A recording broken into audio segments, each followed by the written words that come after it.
things that concern me about this. One is, well, let's see which direction you guys want me to go. You want me to talk about buyer and seller psychology, Sure. which is I got a really cool thing. I got a really cool idea. I love that. Okay.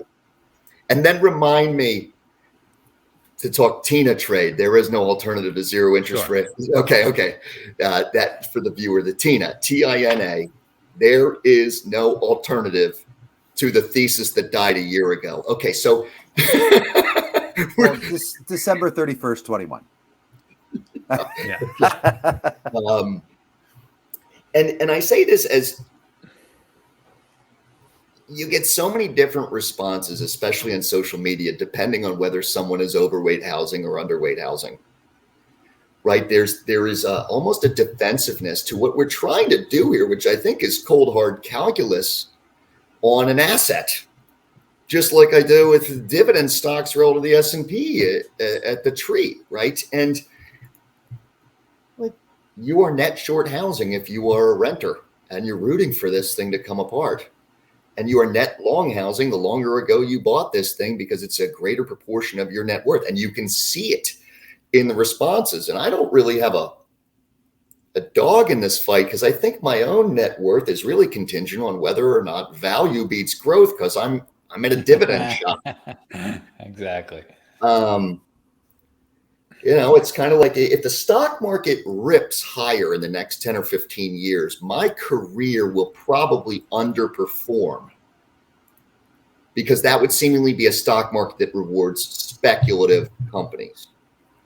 But if it's a regular, heaven forbid, a regular stock market, my own career will probably be an outperformance relative to other people because I'm joined a firm that's waiting by something that's not very, very exciting. The dividends. Your point being that you don't have a dog in this fight. Your interest is elsewhere. You're looking at a cold hard data, and your view is right. Like I'm not a realtor right now. I'm not a realtor. We don't have we're not have any serious assets in apartment REITs, long, short, or any of this stuff.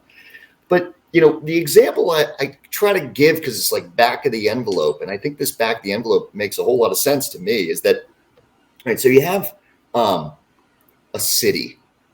And Mike, how many houses are for sale in that city? Just give me some mid-sized cities. Like, give me a number. I was doing one earlier. I was thinking like 1,000 houses. Yeah, sure. Some city. Like in Cayman Islands right now, we have like, I think the inventory is at its lowest, and it's like 600,000.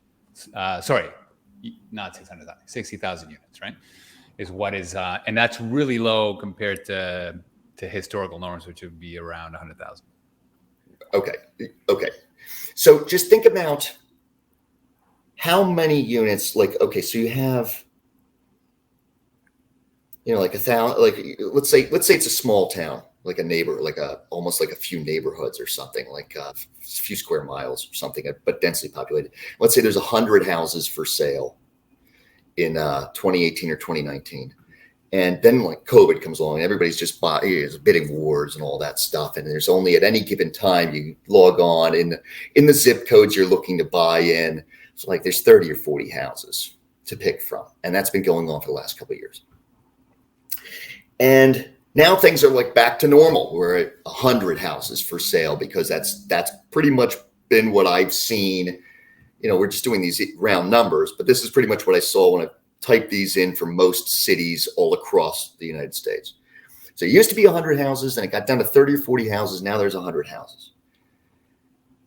But what I point out is, okay, you're the seller of one of those 100 houses. And so that house is sitting there on Redfin, and I can look at it and I can flip through it, and you've listed it. Now you could take that off the market, but once you put it back on, everybody in the neighborhood knows you did that. And you had some problem. Did you have mold in that house? Was the roof busted up? And the home inspector? Why did you take it off the market and put it back on 60 days later? What happened? I don't know. Raccoons. Right, and it's like then you get somebody like me walking through. I don't know anything about home inspection, and I'm wondering why this thing got pulled off the market and back on. All right, so you can't do that. So once this thing is listed, round number $500,000. Now it's on there. Now you're what you might say in poker, you're pot committed. Now, if it was still 2018 or 2019, like let's say you walk in, you get a 4.5% mortgage, then that's cool. You've got 100 potential buyers. There's 100 sellers. There's 100 buyers. These things are going to move in a few months' time. But that's not the case, because some percentage of those buyers of your existing homes, whatever percentage of that stock is an existing home, are move up buyers or move sideways buyers or move across the country buyers at the same price point. And the problem is this is like, I mean, this isn't, to me, this isn't tough. This is just Jeff talking to the other mothers and fathers at the soccer games. They all got 2 7/8 that they refied during COVID. Okay, so they're not going to be the move up or the move sideways buyer. They're going to be I'm staying here because I've got 28 years left on this thing that I refied in the first or second quarter of 2020. And I don't have to do anything, but you listed that thing on the MLS. Now you have to do something. You, the seller, have acted. You're one of the 100 houses that are listed, and you all need to do something. And what that thing is you need to slash the price, because there's not 100 buyers anymore. There's 10 or 20 or whatever the number is, because I don't know what the number is. But what I think is lost in all this, and I don't want to go on I'm realizing I'm going on like a rant here with you guys, is I don't think that mortgage amortization math is comprehended by 99% of society.